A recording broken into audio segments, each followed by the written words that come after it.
Let's start off here, man. Where did you grow up? So I'm from Santa Barbara, California, born and raised right by the ocean my whole life. Wow, look at that. What kind of kid were you growing up, you know? Were you a sportsy guy, athletic guy? You know, Yeah, I love sports. My whole life revolved around baseball, basketball, football, depending on the season, and then surfing as I got a little older. And I was always active, just doing stuff. I love sports. I wanted to be a professional athlete. Nice. Did you pursue any specific thing? You know, did you work your way up pretty high level, going into high school, cutting into getting older, getting high school age? Were you pretty close to couple of things? So baseball was the sport that I would have excelled in. I loved all of them. I loved baseball, basketball, and football. But baseball was what I was best at. Unfortunately, I never played in high school. I never played after the age of 13 because of a lot of problems that were taking place in my life, a lot of things that really derailed my focus. And that's ultimately what led me down a darker path in life that I had to learn to get out of. You know, I had to figure out how to get myself out of that place in life. And we can talk about that, but no, I never played sports in high school or college. You know, let's talk about that. You growing up in Santa Barbara, a lot of people grow up and they say it's the environment, right? They're always talking about, you know, it's poverty, it's the environments. If you can't fix that stuff, how are you going to fix the people? Santa Barbara people wouldn't typically, you know, can you talk about your problems? Was it internal? Was it out on the outside? Was it family stuff that people don't really see, that a lot of us, we see as kids, you know, with the family? What was it for you? Yeah, you're so right. Our environment's crucial. And growing up in Santa Barbara, it's one of the best places in the world to live. I mean, crime's low. There's a lot of money and opportunity here. And it's a smaller beach community. It's not like Los Angeles where it's very spread out and really big. It's smaller. So a lot of people know each other. And it's easy to make connections and to really make things happen, so to speak. But in my household, my parents were battling addiction. So from the outside looking in, we looked like a pretty happy family, but behind the scenes, my parents were falling apart. They couldn't maintain.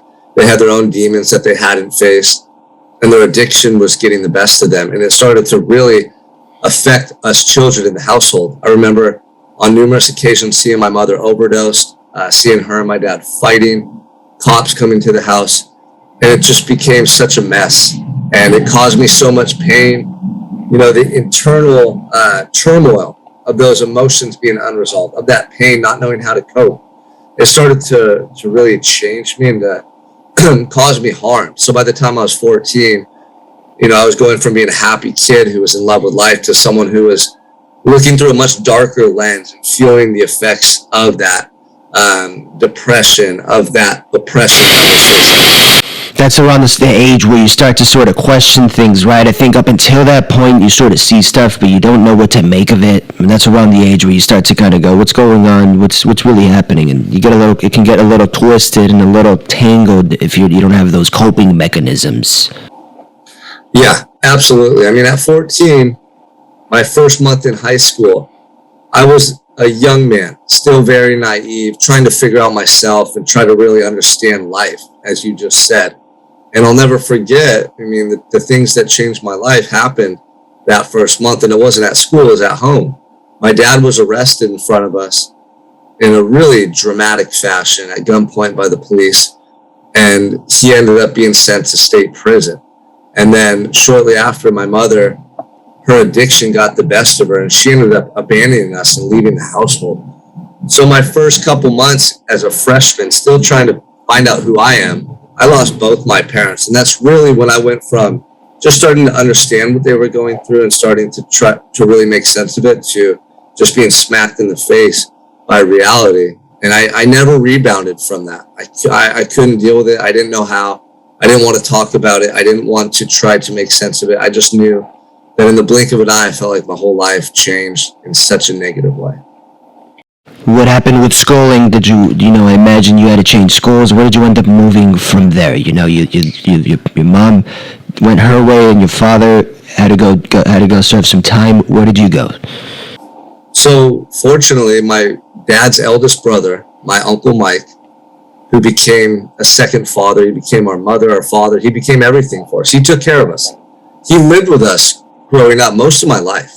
And I just thought he lived with us because he didn't have a family of his own and he loved us. And my family, my aunts and uncles were all very close. I have a lot of cousins. We were a close family growing up. And there was dysfunction, though, that us kids didn't know about at a young age. He was there to protect us my whole life. He had anticipated something like that happening because he was an adult and he knew that my parents were battling their addiction. So he stepped in and took care of us. And he did his best that he could. He was an amazing. Wasn't married, no kids. He wasn't married. No, he had relationships in the past, but he kind of just was, solo. He was just doing his own thing and really just helping taking care of the kids and finding purpose in that.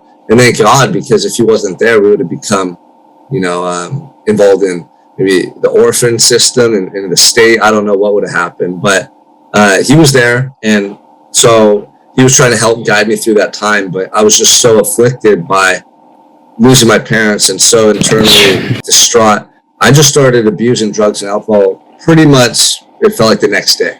In high school now you have other kids who are smoking and drinking. I just started gravitating towards them, further and further away from the kids that I grew up with, further and further away from the sports fields, those types of individuals, the more constructive things that you do to stay on track in school. And I stopped going to school, pretty much dropped out that year. I started getting in trouble, and I just really lost myself from 14 until 23. I was just kind of aimlessly drifting through life, just really feeling like a different person and totally out of control. You got that first taste of that short-term gratification that people who get exposed to. That stuff's so powerful that you give up on the sports, all that stuff that takes real work, that gives real results. You start to say, this stuff's way quicker, way easier, way better, and it's the devil lying to you. It's the snake, it's the serpent behind the false trophies you're presented, So 13 and 14 until about 23, that was your lifestyle, doing drugs, hanging out with friends. You probably found some community with that, right? Your family gets broken up. Can I ask you, Sean, how many siblings do you have? I have two. I have a younger sister and a younger brother. And they went to Uncle Mike's as well? Yeah, so he was living with us, so we didn't even leave the house. We stayed there. Both my parents were gone, and we just stayed there and kept trying to maintain and live as best we could after that. How were you dealing? So you stayed in the same area, but mom and dad are gone. The neighbors are. How are you taking all that in? The neighbors are looking at you. Your friends are like, you're that guy. You're that guy who was his parents at. Yeah, that's what was so hard. Going to school the next day, trying to hang out with the same kids. Everyone knew what had happened, and I was so ashamed. I didn't talk about it. I didn't want to hear about it. And that's why I started hanging out with different kids that I could relate to, that were coming from their own troubled, environment, that were coming from broken homes, that were doing drugs and drinking, because then I didn't have to think about what was taking place in my life. I could be in denial. I could try to escape reality temporarily. And over time, it started conditioning me to just really run from my problems. And I lost myself more and more as the years went on. And going through high school, I never played sports. That was what I loved to do. I didn't hang out with the kids that I grew up with, that I truly connected with growing up, that I built those relationships with. I was estranged from my family, never going home. I was gone and out all night. And I barely graduated high school. I went back my last year. They let me do a continuation program. And I went back the last semester of my senior year and was able to actually get a diploma and go through the ceremony. But it was nothing that I had earned. I didn't feel proud of myself. I wasn't celebrating like all the other kids. I was just surviving through life at that time. And after high school, I had no vision or plan of what I wanted my life to be like. I just started doing work, like physical hard manual labor. I started working for a tree service, just trying to make some money. I didn't have any ambition to go to college. And so I was just really existing at that time in my life. Bouncing around jobs. You didn't want to go to college. You're getting entry-level jobs. Still, what were you doing at that time? So what was the first drug you were exposed to? What was the first thing? Was it drinking? Was it a cigarette? What was that first thing? Yeah, I think it was probably alcohol and marijuana. Alcohol and marijuana. You probably found the booze in the cabinet at the house. And yeah, just with friends, going out. Everyone would meet on a Friday night or a Saturday night. Someone would have a bottle of alcohol. Really early on, I just couldn't handle myself when I was intoxicated. I had no off switch. If I started drinking and there was a whole bottle of Jack Daniels, I would drink until it was gone and I was blacked out. And more times than I can count, I was passed out in a field or carried home by my friends or getting sick or acting like a fool at a party and getting in fights. I was just a mess. When I would drink, all the emotion that I was trying so hard to suppress and hide away would come pouring out. And I would either get sad and just make a fool of myself, or I'd get angry and get into a fight or start a confrontation for no reason. And I was just a broken individual. And so as I got older, I was smoking and drinking every day. Then I'm trying pills, pills come into the picture. And then I remember the time I tried cocaine at 15 and I just loved it. I was like, wow, this is incredible. And it seemed like everyone in my circle was starting to do harder drugs. We were trying cocaine, meth, really at that time, just anything we can get our hands on, from. You start that early. It's only destined to get to nuclear bombs at some point. Yeah, it's horrible. Starting at 14, by the time I was 15, there wasn't a day that went by that I wasn't intoxicated, and that became who I was. That's what I identified with, was drugs and alcohol and that scene and that lifestyle. And part of me really enjoyed it and I liked it. And we did a lot of wild, crazy things and it was exciting. And I'm lucky to be here talking to you and not dead, laying in a grave somewhere. Full-blown alcoholic at 14 years old. Yeah. And, those genetics ran in my family. You hear people say, oh, it's, they pass it down through the genetics. I don't really believe that as much anymore. I think it's more, it's a deeper rooted problem that we try to correct with certain coping mechanisms like drinking or smoking. Some people become addicted to shopping. Some people become addicted to pornography. There's all these different ways that we try to heal ourselves, but it never works. So knowing that now, this is the work I do with the men I coach and work with. But back then I had no idea. I thought that I was just alcoholic like my dad and my family, and this is the way things were. I didn't know I could change. So that's who I was at that time, and that's what I did. So let's cut to 23 years old. That seems to have been where you were at. Let's cut to 23 now. You're doing pills. You're still not quite. How bad did it get? Let's talk about how bad it got. And then, here we are today speaking with you. You got a book out. Where did the worst point, how did it get to the worst point? It just never stopped. That train just kept going. It was destined to crash. Yeah. So, by the time I was 23, I had moved out of Santa Barbara for a little bit to try to escape the scene and my friends in that circle I was in. And it worked for a little bit. I kind of slowed down. I wasn't completely sober, but I had a girlfriend at the time. And I was trying to live a better life. But I hadn't dealt with the pain. I hadn't dealt with the stuff that affected me for all those years from my parents and from my upbringing. And so it was just a matter of time before, I found myself in another wreck. And when my girlfriend and I broke up, I used that as an excuse to go full bore back into my old ways. And I was abusing drugs and alcohol more than ever. Almost like I had a death wish, the amount of pills and alcohol I was putting in my body on a daily basis at that time. And so then I started coming back to Santa Barbara. I was partying, I was chasing girls, I was back in the lifestyle. I was 23 and I just felt invincible. And I was so broken inside though. I didn't want anyone to see it. I'd put on a front, but deep down inside I was just a mess. And then I ended up at a party one night, a party with a friend where we knew not one person when we showed up. And after about an hour or so, a couple individuals showed up that we knew through mutual acquaintances, and we were all talking and drinking. And then there was a fight between two groups of guys that I had no part even being involved in. I didn't know any of the guys. I didn't know what the dispute was about. I was just there watching. I was, right there when it all took place. Nothing to do with it. No, as the fight broke out, I got sucked into it. I got tackled from the side, and I thought that I was being jumped by one of the groups of guys that for some reason thought I was, on the other side, or that I was somebody. No, you're on drugs. Everybody's messed up. I'm wrestling around with them, and I'm expecting to start getting kicked and punched, but nothing happened. I just had somebody on top of me that I couldn't get off. Finally, I rolled him over, and I threw a couple punches towards him because I thought that he was attacking me.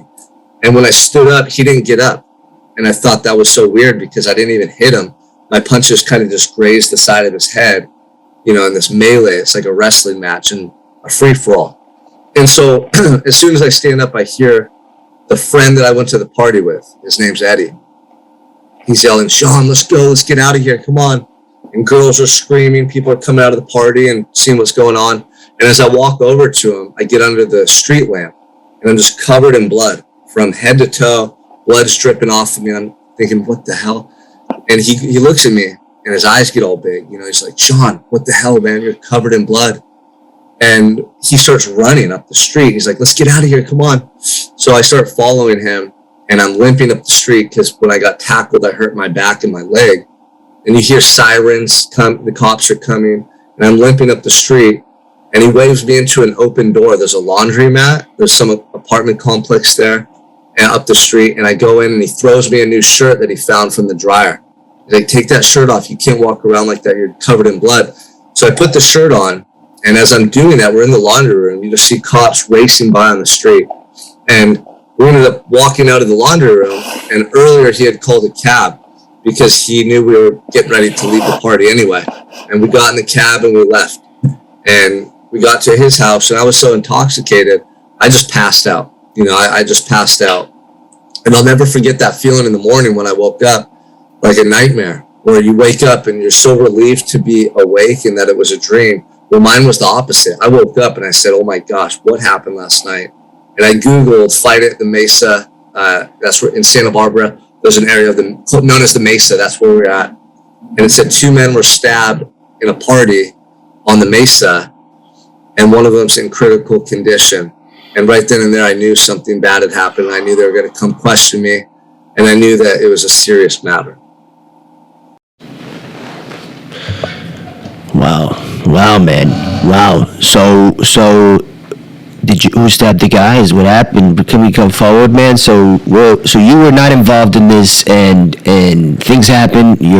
People start throwing swings. Maybe you get a swing, and you're just trying to defend yourself naturally. That's what you naturally have to do. And some guy lands on you, and he was one of the guys that died. He was one of the dead. He wouldn't make it.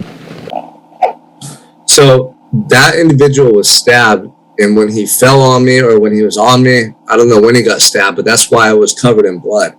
I started trying to make sense of everything. And I thought the cops were going to come question me and ask me what happened and try to get me to maybe tell on someone or, pressure me for information. But I had no idea that they were looking at me as the main suspect. And so later that day, the cops came and raided my friend's house and arrested us at me at gunpoint with their AR-15s and the dogs and everything. And they charged me with attempted murder. They said the individual was in a coma. He's probably going to die, so we're going to charge you with homicide. But right now, we're charging you with attempted murder. And I'll never forget the first day I went to court a week later. My lawyer comes up to me the first time I spoke to my lawyer. And all she said to me was, "Hey, brace yourself. They're talking up there, with the judge and the DA about amending your charges to homicide. They don't think the victim's going to make it. So I want you to be ready for that." And that was the first thing I heard. It was surreal. I couldn't even believe what was taking place, that this is what my life had come to. How old were you? 24, 23? 23. 23. Wow. You're 23 years old. Wow. And you're facing a homicide charge. Yeah. 23, facing the rest of my life in prison for something I didn't even do. And I assumed that over time the truth would come out. People at the party saw that I didn't do it. I assumed that they were going to let me go, but that didn't happen. And every time I would go back to court, they kept talking about how, the witnesses were saying they saw me fighting with the guy, that I had blood on my shirt. They found a blood-covered shirt up the street. I fled the scene. All these things, and it painted such a horrible picture rather than knowing the truth that I was just this scared kid that got caught in this fight and I ran because I was scared. They looked at me as somebody who assaulted another person, almost killed him, and then fled the scene. And so they were trying to send me to prison for a long time. Finally, the DA came to my lawyer and said, hey, we'll amend the charges and drop them to assault with a deadly weapon if he pleads guilty. So my lawyer came to see me, and by this time I'd been in the county jail for about 6 months. And he said, hey man, you're going to prison. I just want you to understand, you're going to prison. It's just a matter of how much time. And at that point, I was still in denial, hoping that I could get out. I hadn't accepted it yet. And he said, they're willing to drop your charges and send you to prison for 7 years for assault with a deadly weapon. You're 23. You'll probably do 5 or 6 years. You'll get out before you're 30. He said, that's the best we could do. He said, you could still live a good life. You're going to be a young man. At that point, I felt in my heart that was the only thing I could do. I felt like if I went to trial and the DA and the cops presented their case, that I was going to be found guilty. Because in most court systems throughout the state, throughout the country, no one wins in trial. I mean, my DA, my district attorney's conviction rate was in the 90 percentile. It was something like 98%, 99%. And just the fact that I had so much potential time that I would do if I was found guilty, I made the choice to plead guilty to a crime I didn't commit and go to prison. And that's what I did. Wow.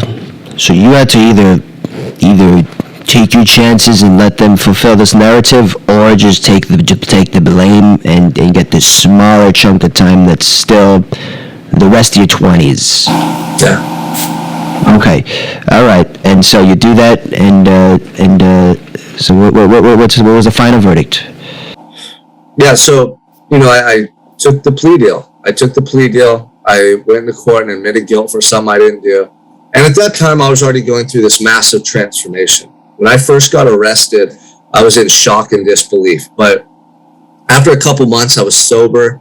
I was stuck in this isolation cell all day with no distractions, no phone or TV.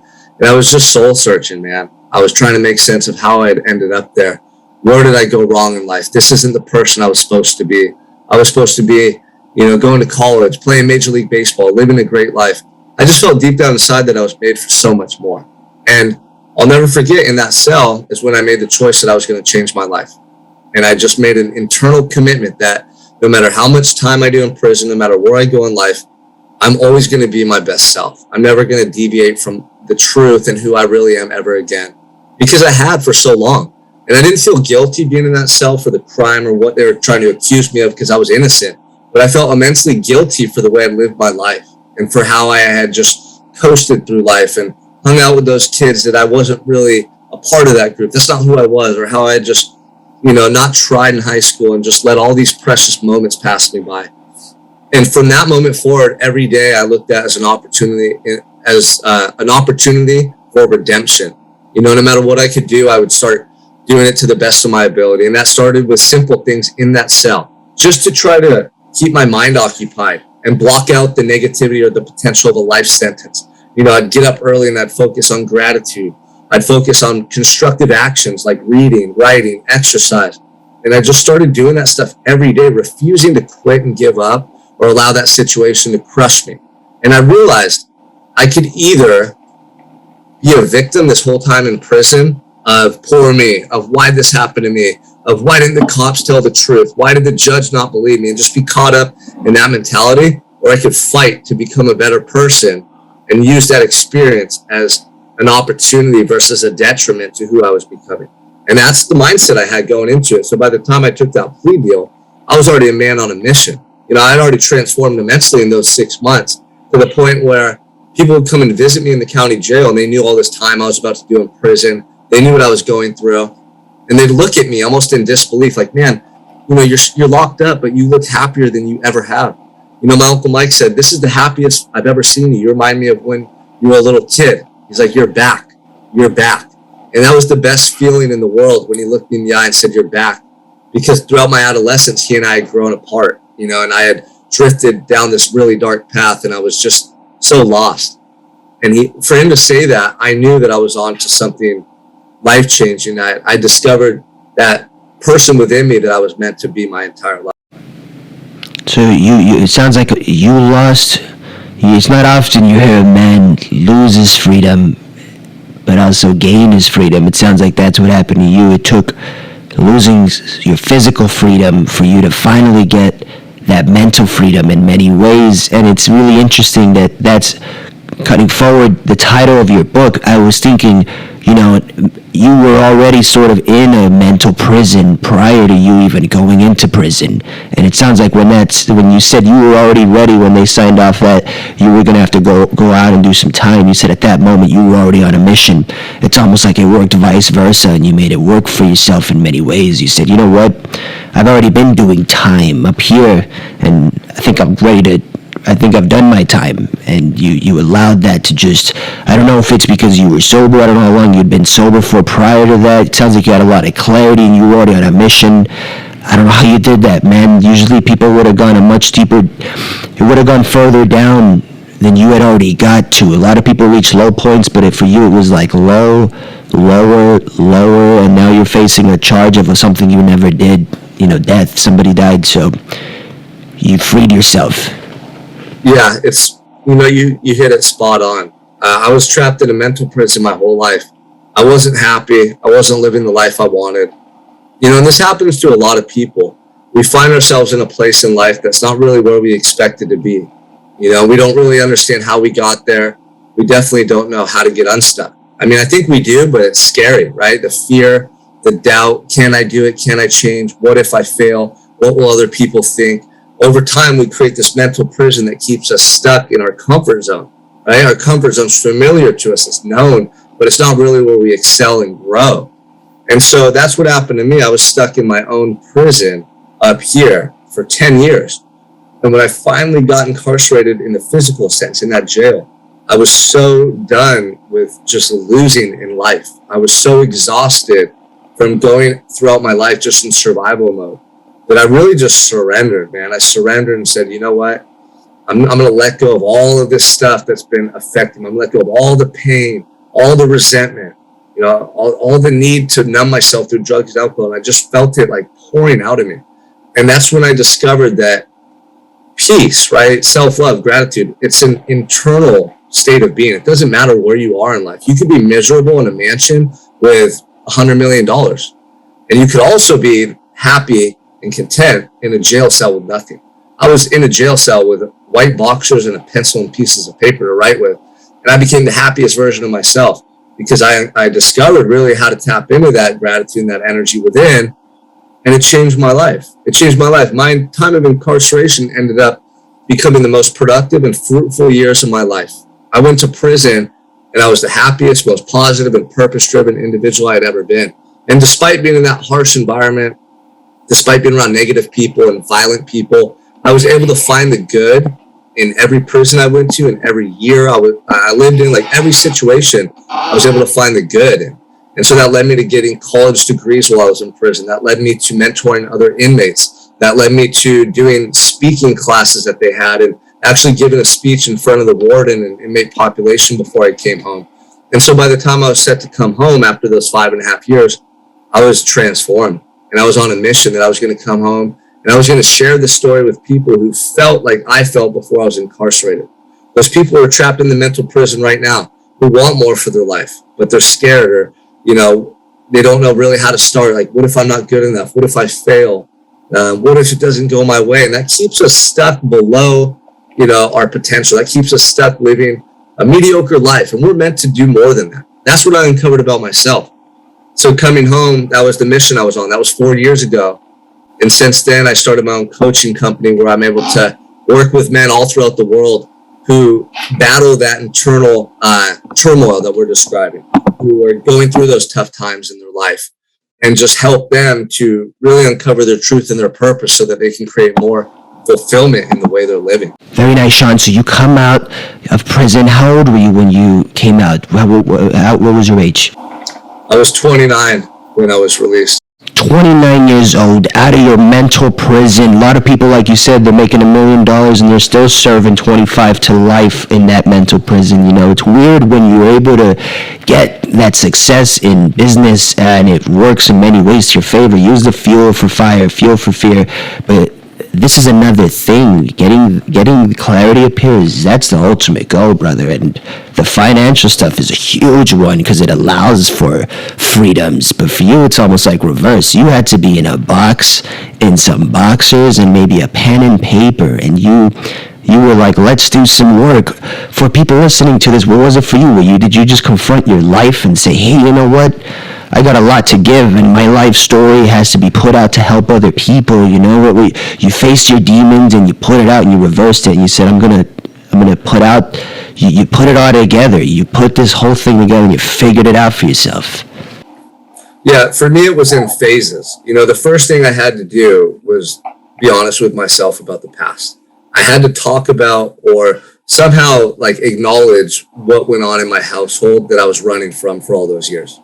You know, growing up, I was taught that you don't talk about your problems, you don't show weakness, you don't show emotion, but that just causes us harm internally over and over and over. So what I had to do is I had to admit that my parents abandoned us, that, you know, my household was plagued by drug and alcohol addiction. I had to admit that it really hurt me and made me sad and embarrassed and ashamed of who I was. And so the way I did this was I didn't have a therapist or a counselor. I started writing. I started being honest in my writing. I found it to be so cathartic and purging of these emotions.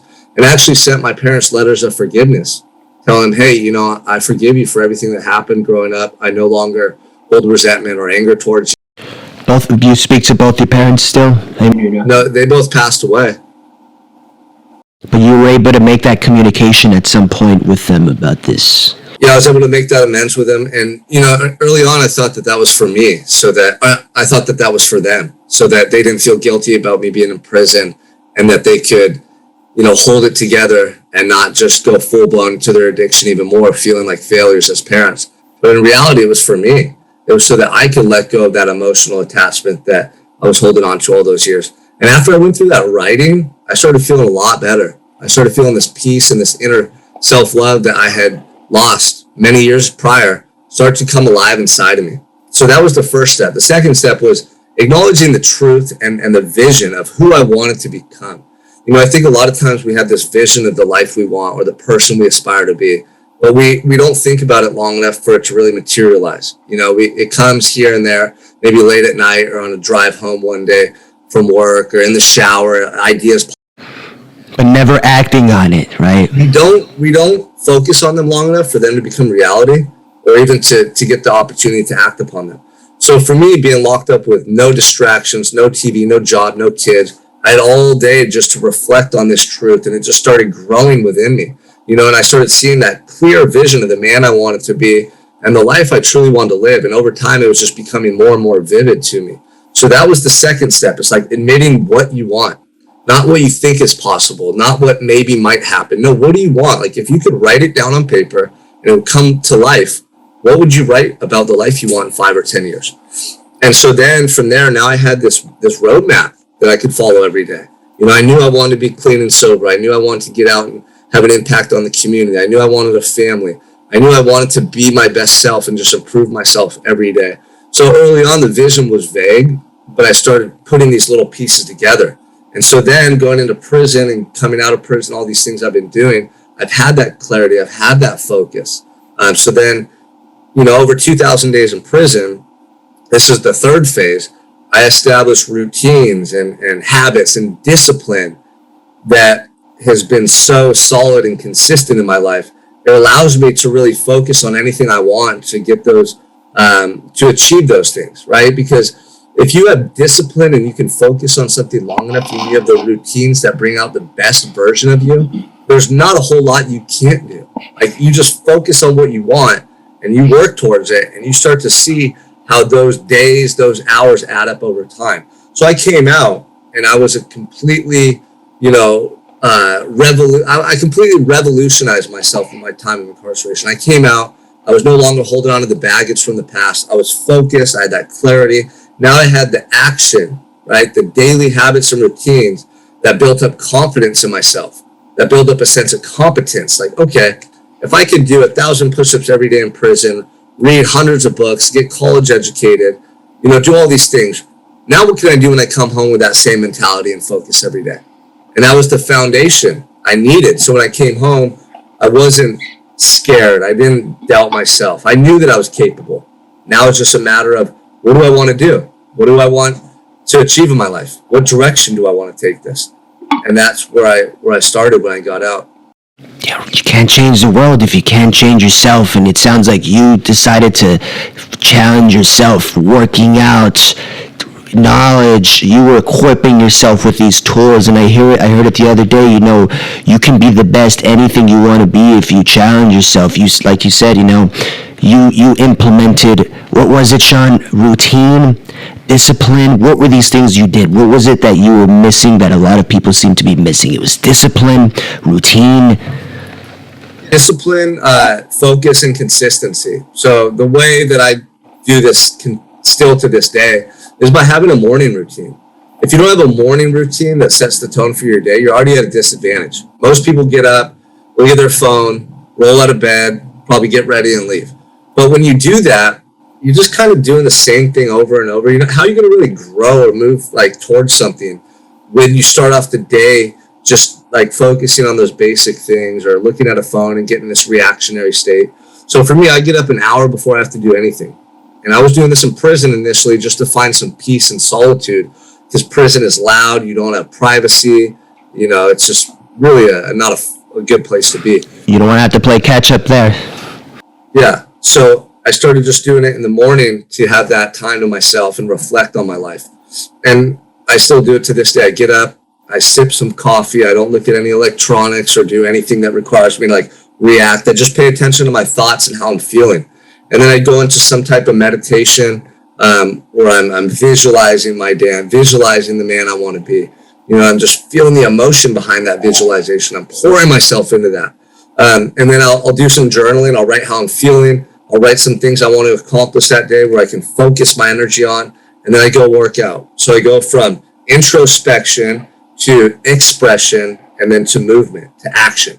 And doing that every day, I just build this momentum in my life where I feel like I'm in complete control and I'm completely focused on where I want to go. Oftentimes the things I'm visualizing about or thinking about, they start to materialize in my life rapidly because I'm so focused on them. Every day, thinking about, let's say, getting on stage and speaking in front of a crowd. Every day you visualize that. Every day I want that, right? That's a passion of mine. It's not long before I end up having a conversation with someone or see a post on Instagram about speaking or leadership or public speaking. And, that's how this works. And then you reach out to that person or someone reaches out to you, and the next thing you know, you have an opportunity. I found the things that we focus on the most tend to materialize within our life the quickest, because that's the power in our mind. Our mind is going to show you things in your environment that correlate with your beliefs, that correlate with your inner self-talk and that dialogue day to day. You hear stories of people saying man, I didn't know anyone had this one car. I wanted to get it because it was unique, and I bought that car, and then I saw it on the street everywhere. I was driving down the street and I saw 3 of them. Those cars were always there, but your brain wasn't showing you that information because it wasn't relevant, right? It's a part of your brain called the reticulating activating center. And it's your filter in which you see the world. So I started doing these things not knowing the science or the neuroscience behind it. I just started doing these things because I wanted to improve my life. But come to find out, there's a method to everything, and there's a reason why it works. So if there's someone that's achieving less, what I'd say is get up early, focus on what you want, make a plan as to how you're going to move towards it bit by bit, and just know that it's not going to happen overnight. You need small, consistent actions over time that are going to build up your confidence, that are going to build momentum in your life and inch you towards that goal. And when you do that, you'd be amazed at what you can accomplish in a really short period of time. Very inspirational, Sean. How can people find you? How can people benefit from your programs? How do they get linked up with you? Yeah, so on social media, it's Sean Michael Crane. You can also visit me on SeanMichaelCrane.org or prisonofyourown.com if you want a copy of my book that was released in January about my time of incarceration. I dive in a little deeper to the metamorphosis I went through and some of the things that helped me to change my life. Sean, I really appreciate you for jumping onto this and sharing your story, allowing people to see that somebody who's reached such great lows from being a full-blown alcoholic at 14 years old, losing his mom, losing his dad, ending up in prison, ending up in the wrong crowd, to be a successful entrepreneur who's an author now. You wrote a book. You're putting out value at the world. You're inspiring other people. It truly is inspiring, and I really appreciate it, man. I appreciate you for jumping on having here. me, brother. Yeah, I really appreciate being here. Sean, if I can get you on again in the future when your schedule is available, I know you're out here. You're doing a lot of these talks, and everything that you're saying is true because I found you because you make moves. Your level of consistency. I found you on the internet. I reached out, and you were grateful enough to reach back to me, and I really appreciate that. So let's see if we can get you on again in the future and catch up with you. Absolutely, brother. I'm always here to have a conversation and bring forth this positive message. Absolutely. Thank you very much, Sean. Okay.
Mm-hmm.